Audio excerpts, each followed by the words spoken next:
Bien, pues como decía, hoy con el tema ¿qué exige Dios en el 9º y 10º mandamiento? Terminamos ya con esta sección en la cual estamos analizando lo que tiene que ver con cada uno de los mandamientos que Dios nos ha dejado. Mandamientos que son precisamente para nuestro bien. Y lo que tenemos hoy, pues como siempre, está en la Escritura y en Éxodo 20, 16 y 17, dice acerca de este 9º y 10º mandamiento. No hablarás contra tu prójimo falso testimonio. No codiciarás la casa de tu prójimo, no codiciarás la mujer de tu prójimo, ni su siervo, ni su criada, ni su buey, ni su asno, ni cosa alguna de tu prójimo. Pues esto es con la ayuda de Dios que vamos a considerar esta mañana. Bien, el 9º mandamiento, para empezar, quizás incluye más cosas de las que nos pueden parecer al leerlo de una manera superficial, así, rápidamente. Está relacionado directamente con las formas de hablar, con la falsedad, el testimonio en los tribunales y, sobre todo, con la mentira. Plantea cuestiones que muchas veces no nos formulamos en relación con el prójimo, porque unas palabras, según como hayan sido dichas, pueden destruir a una persona, un hogar, un negocio o la reputación de alguien. Puede que la pluma, como se ha dicho, o la escritura sea más fuerte que la espada, pero la lengua es más fuerte que incluso las dos. El teólogo de los primeros siglos de la Iglesia, Agustín de Hipona, llegó a decir que ningún médico puede curar las heridas que inflige la lengua. Observamos que en los 10 mandamientos, Dios, como hemos estado viendo, primero nos señala la actitud que debemos tener hacia Él, en los 3 primeros mandamientos. Después, hacia nuestros padres, el valor de la vida, la importancia del matrimonio y sobre las posesiones. Y ahora llama nuestra atención acerca del uso de la lengua y nos advierte sobre su uso.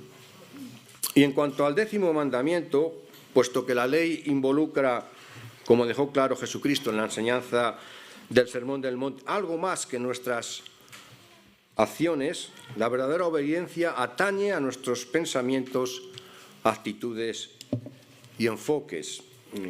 Fijaros cómo el Señor Jesucristo, por ejemplo, en Marcos, un texto conocido, 7, versículos 21 al 23, dijo: porque de dentro del corazón de los hombres salen los malos pensamientos, los adulterios, las fornicaciones, los homicidios, los hurtos, las avaricias, las maldades, el engaño, la lascivia, la envidia, la maledicencia, la soberbia, la insensatez. Todas estas maldades de dentro salen y contaminan al hombre. Y la codicia, así como cualquier otro pecado, comienza, por tanto, en nuestro interior. Hay además un vínculo entre este mandamiento acerca de la codicia y el segundo mandamiento en contra de la idolatría. Porque cuando ponemos nuestra ambición y egoísmo por encima de Dios, esto se convierte en idolatría. Así que vamos ya a iniciar el análisis de estos 2 mandamientos. En primer lugar, con el 9º mandamiento.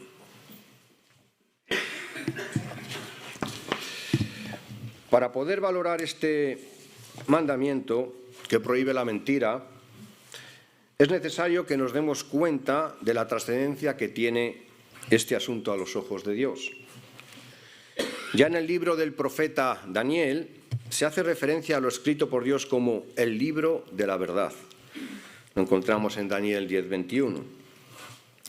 Jesucristo se refirió a la palabra de Dios como verdad. En esa oración que encontramos en el capítulo 17 del Evangelio de Juan, dice: tu palabra es verdad. En el Salmo 119 y versículo 160, que se dice que la suma de tu palabra es verdad. Y también en el Salmo 146, versículo 6, dice que Dios guarda la verdad para siempre. Dios, como fuente de verdad, exige que sus hijos hablen siempre con la verdad por delante. Y en el Salmo 15 lo presenta como requisito para estar en su presencia. Recordáis, empieza el Salmo 15 diciendo: ¿quién habitará en tu tabernáculo? Y una de las cosas que dice: aquel que no engaña, ¿verdad? Y cuando Cristo regrese en su segunda venida, restaurará la verdad que ahora brilla por su ausencia, bajo su gobierno y en la morada de este gobierno que será Jerusalén. Y se dice en la profecía de Zacarías capítulo 8, versículo 3, que Jerusalén será llamada ciudad de la verdad.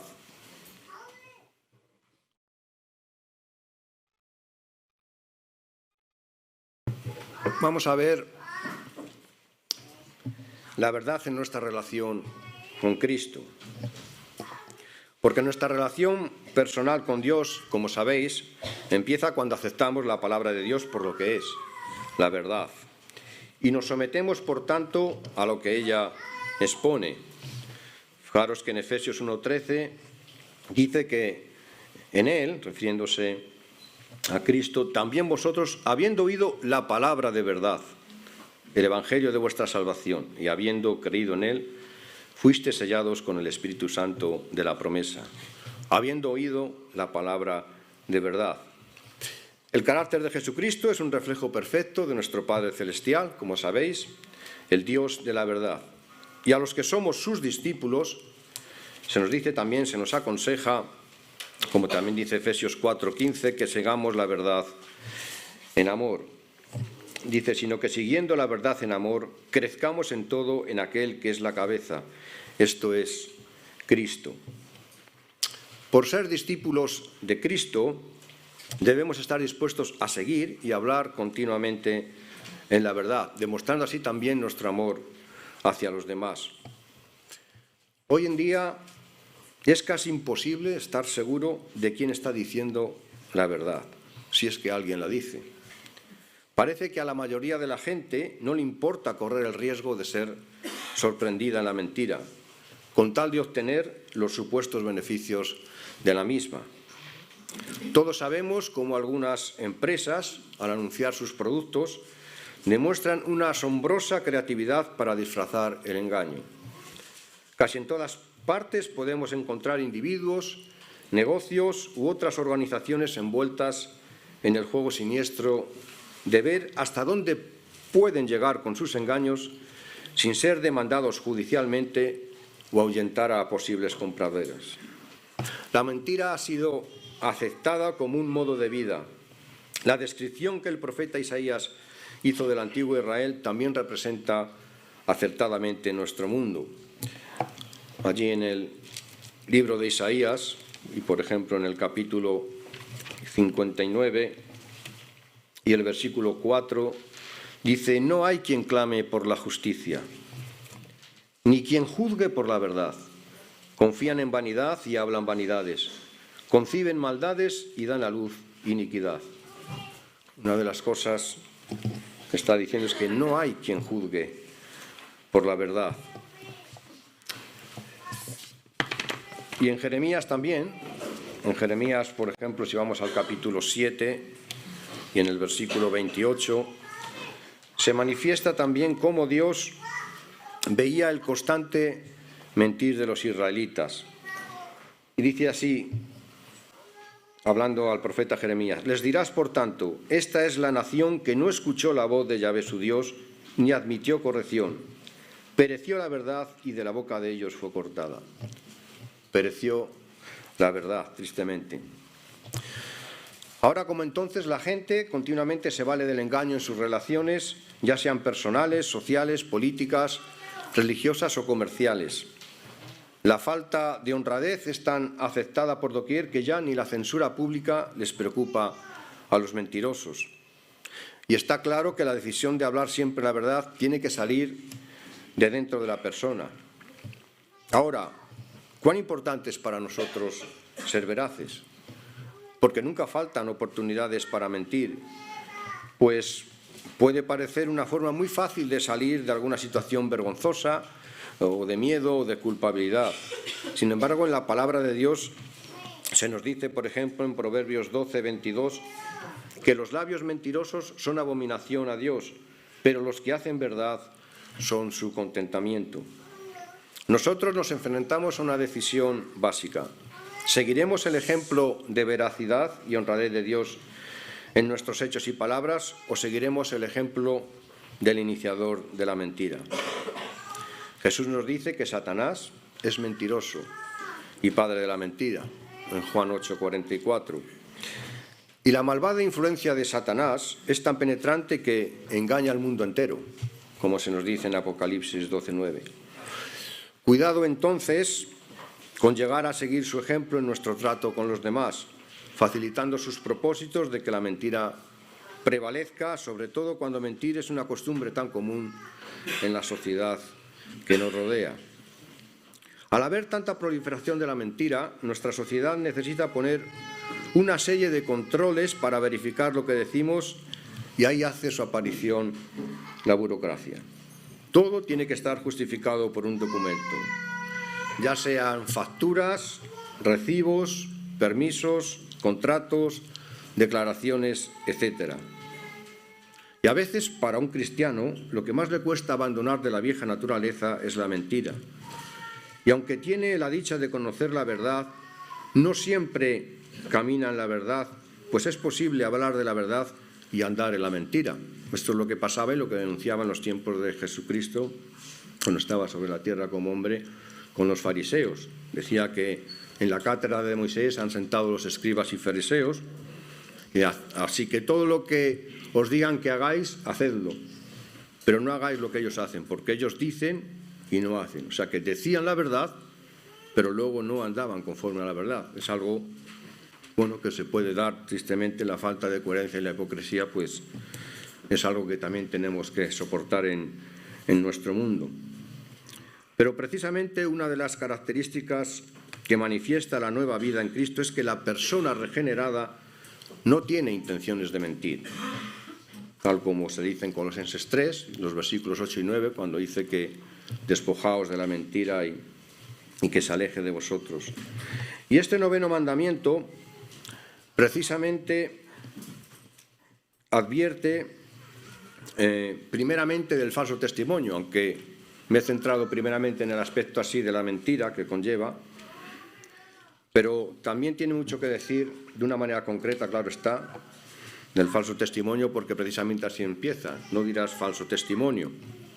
Dentro de este falso testimonio está, por supuesto, la mentira. Y hablaba de falso testimonio de una manera más concreta porque puede llevar, en aquellos tiempos podía llevar a la muerte a una persona. En aquella cultura, cuando existía la pena de muerte, si alguien daba falso testimonio de otra persona, diciendo que había cometido determinado delito, pues lo podrían llevar a la muerte. Recordad que por un falso testimonio hacia el Señor Jesucristo, en su juicio, provocó que le condenaran a muerte, al igual que después le sucedió a Esteban, lo podemos ver en el capítulo 6 de Hechos de los Apóstoles. Y asimismo, por un falso testimonio, José, uno de los hijos de Jacob, como sabéis, fue llevado a la cárcel varios años. Satanás fue el primero que dio falso testimonio contra Dios, dejándole delante de Adán y Eva como mentiroso, y que no había sido honesto al crearlos a ellos, ocultándoles la posibilidad de llegar a ser como Dios, como podemos ver en el capítulo 3 de Génesis. En los tiempos bíblicos, Dios estableció jueces para su pueblo respecto a los diversos litigios y juicios que se habían de hacer. No empleaban abogados ni los medios actuales, y el elemento más importante eran los testigos, los cuales tenían una influencia decisiva sobre la vida y la muerte. Por el testimonio unánime de 2 o 3 testigos se podía condenar a muerte a un acusado, tal como aparece en el capítulo 17 de Deuteronomio, versículo 6, por ejemplo. Y ante la gravedad de su papel podemos entender los motivos que tenía Dios para advertir con este mandamiento sobre el testimonio falso y salvaguardar el ejercicio de la justicia. Además, si los jueces descubrían a uno como falso testigo, debía recibir el castigo que el acusado hubiera recibido. Por ejemplo, si vamos a Deuteronomio capítulo 19, versículos del 16 al 20, vamos a leerlo. Dice: cuando se levantare testigo falso contra alguno para testificar contra él, entonces los dos litigantes se presentarán delante de Yahvé y delante de los sacerdotes y de los jueces que hubiere en aquellos días. Y los jueces inquirirán bien, y si aquel testigo resultare falso y hubiere acusado falsamente a su hermano, entonces haréis a él como él pensó hacer a su hermano, y quitarás el mal del medio de ti. El testigo falso era, por tanto, un gran peligro, y este noveno mandamiento busca proteger a sí mismo la reputación de la persona, la cual corría un riesgo especial en los tribunales de justicia. Ahora vamos a ver también, en segundo lugar, el deber positivo que tenemos de honrar y promover la verdad. Aunque el mandamiento de no dar falso testimonio se refiere específicamente a los dichos de un testigo en un juicio, implica mucho más que eso. El Señor dio dos mandamientos para regular nuestro hablar. El tercero, que tiene que ver con la reverencia debida al nombre de Dios, cuando dice: no tomarás el nombre de Dios en vano, del Señor tu Dios en vano. Y el noveno, que tiene relación con nosotros mismos y nuestro prójimo. Implica guardar respeto, prudencia, lealtad, dominio propio y veracidad al hablar. La verdad en nuestro modo de hablar es esencial, ya que prácticamente todo lo que conocemos lo recibimos por la comunicación. Y si lo recibimos de otra forma, por ejemplo la vista, lo interpretamos con palabras. Para la Escritura, la verdad es sinónimo de rectitud.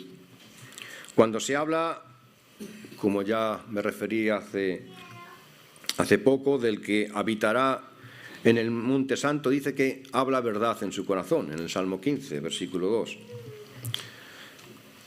La palabra de Dios dice que la muerte y la vida están en poder de la lengua, en Proverbios 18, 21. Y también que la lengua apacible es árbol de vida, en Proverbios 15, 4.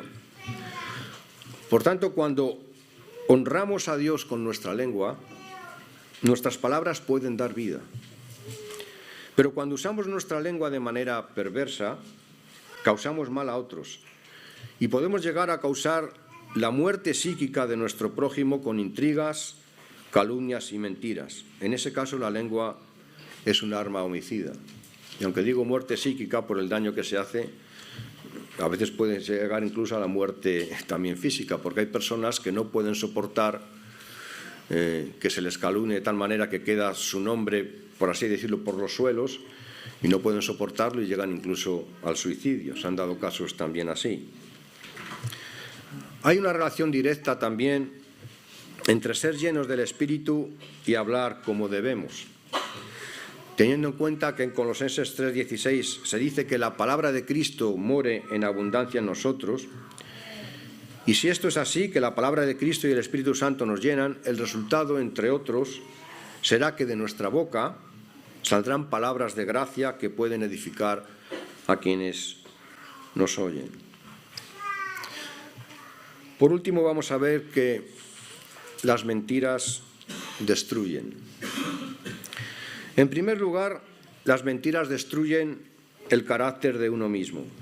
Muchas personas se acostumbran tanto a mentir que la totalidad de su carácter queda afectado y terminan creyendo ellos mismos sus propias mentiras.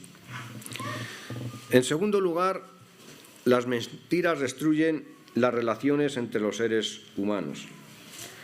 Las amistades y relaciones que tenemos con otras personas dependen directamente de la veracidad de nuestras palabras. Cuando otras personas pierden su confianza en nuestras palabras, es muy difícil, si no incluso imposible, que la vuelvan a recuperar. En tercer lugar, las mentiras destruyen la Iglesia. Todo lo que sucede en la Iglesia local, depende de que la comunicación sea veraz. Nos une la verdad, al igual que el amor. La Iglesia solo puede mantenerse en un ámbito o ambiente de verdad y en el amor. Fijaros, recordemos lo que se nos dice en Proverbios, capítulo 6, y versículos del 16 al 19. Vamos a leerlo porque es bueno recordar cómo Dios habla acerca de esto. Dice Proverbios 6, desde el versículo 16, que 6 cosas aborrece Yahvé Dios, y aún 7 abomina su alma: los ojos altivos, la lengua mentirosa, las manos derramadoras de sangre inocente, el corazón que maquina pensamientos inicuos, los pies presurosos para correr al mal, el testigo falso que habla mentiras y el que siembra discordia entre hermanos. Y esto nos afecta a nosotros si llegamos a sembrar discordia entre nosotros. Así que un hablar que no tiene que ver con la verdad puede hacer mucho daño en una congregación. Y de hecho, a veces se han destruido congregaciones así. Me acuerdo que hace muchos años, en un programa de televisión donde se debatían temas muy interesantes, llamado La Clave, en una ocasión llevaron a una mujer, porque trataron el tema acerca de Satanás un día.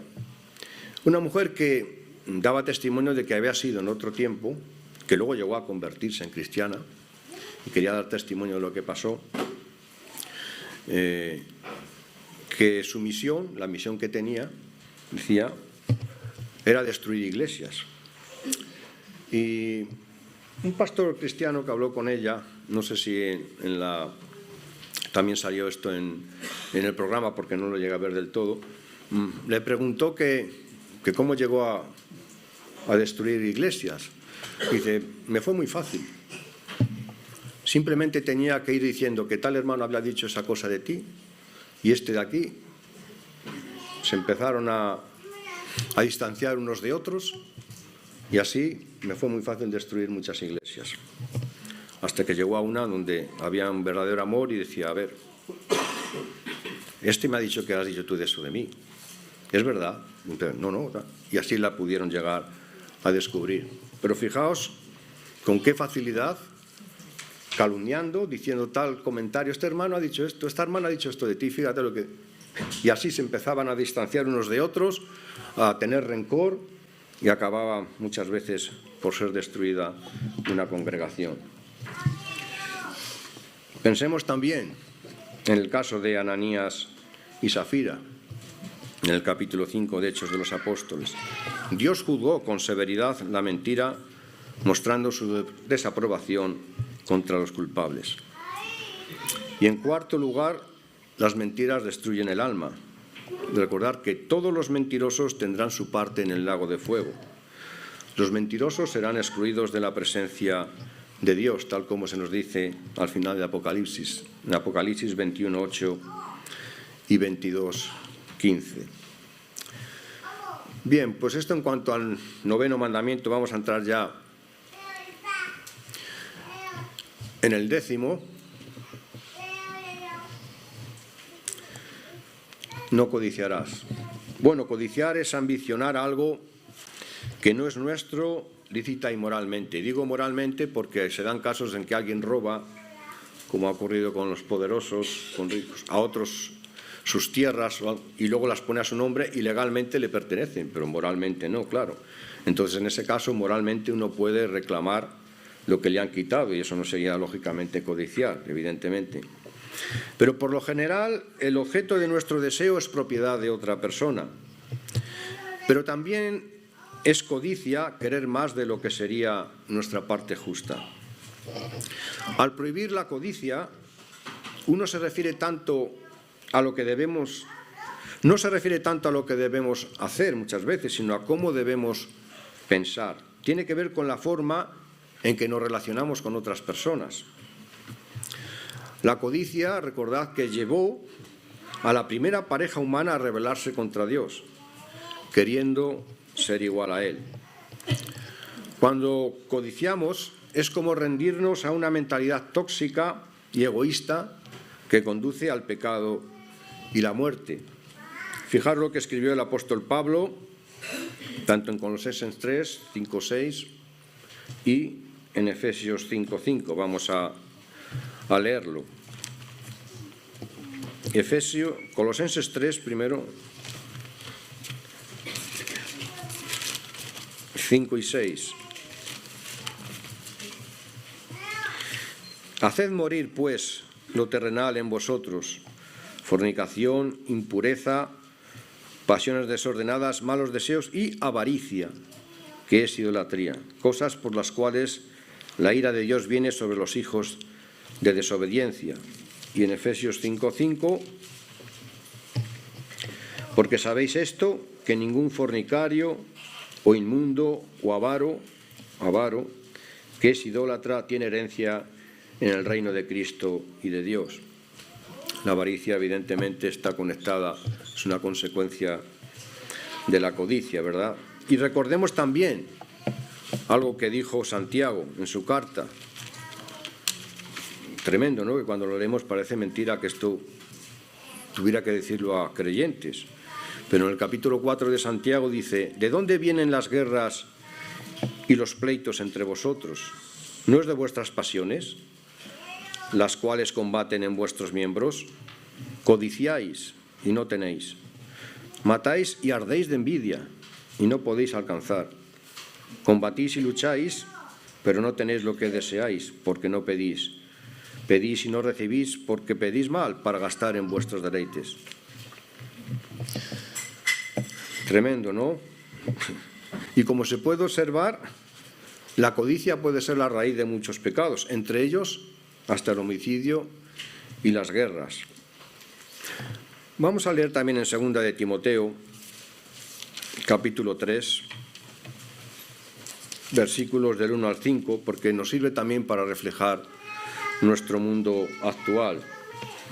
Dice que también debes saber esto, que en los postreros días vendrán tiempos peligrosos, porque habrá hombres amadores de sí mismos, avaros, vanagloriosos, soberbios, blasfemos, desobedientes a los padres, ingratos, impíos, sin afecto natural, implacables, calumniadores, intemperantes, crueles, aborrecedores de lo bueno, traidores, impetuosos, infatuados, amadores de los deleites más que de Dios, que tendrán apariencia de piedad, pero negarán la eficacia de ella. A estos evita.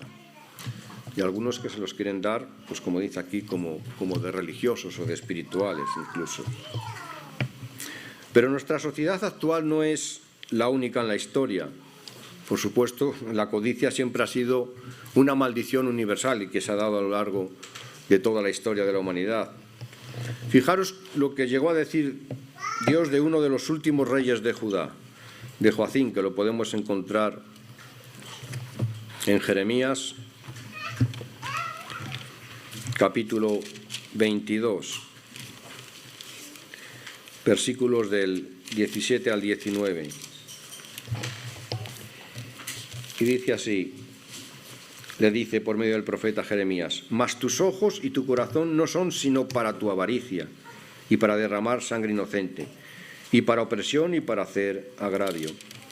Por tanto, así ha dicho Yahvé acerca de Joacim, hijo de Josías, rey de Judá: no lo llorarán diciendo, ay, hermano mío, y ay, hermana, ni lo lamentarán diciendo, ay, Señor, ay, su grandeza. En sepultura de asnos será enterrado, arrastrándole y echándole fuera de las puertas de Jerusalén. Su enorme avaricia, que también derramaba sangre inocente. Pero el problema no se limitaba a los reyes de Judá únicamente, porque en Jeremías, también en el capítulo 6, el versículo 13 dice: porque desde el más chico de ellos hasta el más grande, cada uno sigue la avaricia, y desde el profeta hasta el sacerdote, todos son engañadores. Bueno, Jeremías era de los pocos que quedaban, porque incluso la mayor parte de los profetas había corrompido su ministerio, así como los sacerdotes. Pero todo el pueblo dice que desde el más chico de ellos hasta el más grande, o sea que ya incluso desde la adolescencia, quizás desde la niñez, cada uno sigue la avaricia. Así que es tremendo cómo las sociedades pueden destruirse cuando la codicia y el engaño hacen su aparición de una manera enorme. Y tenemos aquí en España un problema muy grande también en estos momentos acerca de estas cosas, ¿verdad? Dios mostró su aborrecimiento hacia la codicia de los israelitas y les anunció lo que había de sobrevenirles, porque fijaros lo que les tiene que decir también por medio del profeta Miqueas. En el capítulo 2 dice: «Ay de los que en sus camas piensan iniquidad y maquinan el mal, y cuando llega la mañana lo ejecutan, porque tienen en su mano el poder. Codician las heredades y las roban, y casas y las toman. Oprimen al hombre y a su casa, al hombre y a su heredad. Por tanto, así ha dicho Yahvé: he aquí yo pienso contra esta familia un mal del cual no sacaréis vuestros cuellos, ni andaréis erguidos, porque el tiempo será malo. En aquel tiempo levantarán sobre vosotros refrán y se hará endecha de lamentación diciendo: del todo fuimos destruidos.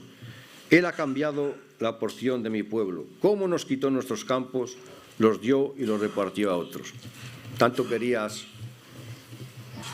quitarlo de otros, bien, pues ahora voy a consentir que otros de otra nación, en este caso los caldeos, te quiten a ti lo tuyo, para que veas las consecuencias de tu avaricia delante de mí. Recordad cómo Jesucristo advirtió en una ocasión que mirad y guardaos de toda avaricia, porque la vida del hombre no consiste en la abundancia de los bienes que posee, en Lucas 12:15. Lo opuesto a la codicia es un deseo positivo de ayudar a otros a conservar y proteger las bendiciones que ellos han recibido de Dios. Debemos regocijarnos cuando otros son bendecidos. Nuestro deseo debe ser el de colaborar para el bienestar de otros, hacer que nuestra presencia en sus vidas sea una bendición para ellos. El apóstol Pablo es un ejemplo de referencia para nosotros cuando explicó su manera de comportarse con los demás respecto a este asunto.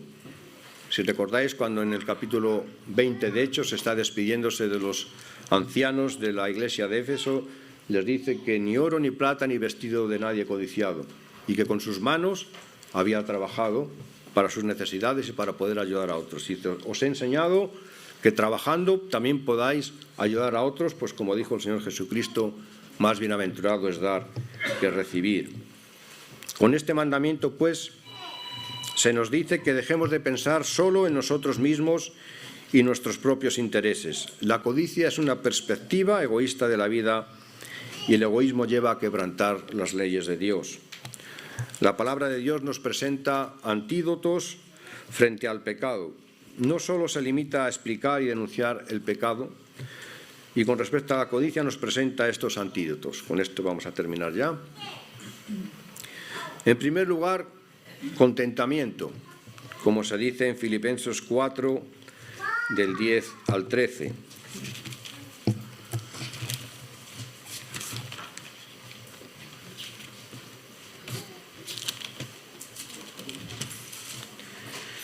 En gran manera me gocé en el Señor de que ya al fin habéis revivido vuestro cuidado de mí, de lo cual también estabais solícitos, pero os faltaba la oportunidad. No lo digo porque tenga escasez, pues he aprendido a contentarme cualquiera que sea mi situación. Sé vivir humildemente y sé tener abundancia. En todo y por todo estoy enseñado, así para estar saciado como para tener hambre, así para tener abundancia como para padecer necesidad.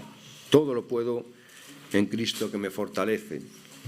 El segundo antídoto es la generosidad. En Primera de Timoteo, capítulo 6, versículos 17 al 19, dice que a los ricos de este siglo manda que no sean altivos, ni pongan la esperanza en las riquezas, las cuales son inciertas, sino en el Dios vivo, que nos da todas las cosas en abundancia para que las disfrutemos. Que hagan bien, que sean ricos en buenas obras, dadivosos, generosos, atesorando para sí buen fundamento para lo porvenir, que echen mano de la vida eterna. Y también otro antídoto, pues fe en Dios. la confianza continua en Dios, pues como se nos dice en Hebreos, capítulo 13, versículos 5 y 6, sean vuestras costumbres sin avaricia, contentos con lo que tenéis ahora, porque Él dijo, no te desampararé ni te dejaré, de manera que podemos decir confiadamente, el Señor es mi ayudador, no temeré lo que me pueda hacer el hombre. Bien, pues hasta aquí lo que quería compartir con vosotros, transmitiros en este estudio. Quedan 6 minutos, de manera que si hay alguna aportación, algún matiz que se quiera añadir, alguna pregunta, algo que se tenga que aclarar, pues ahora podéis aprovechar, que no quede ninguna duda.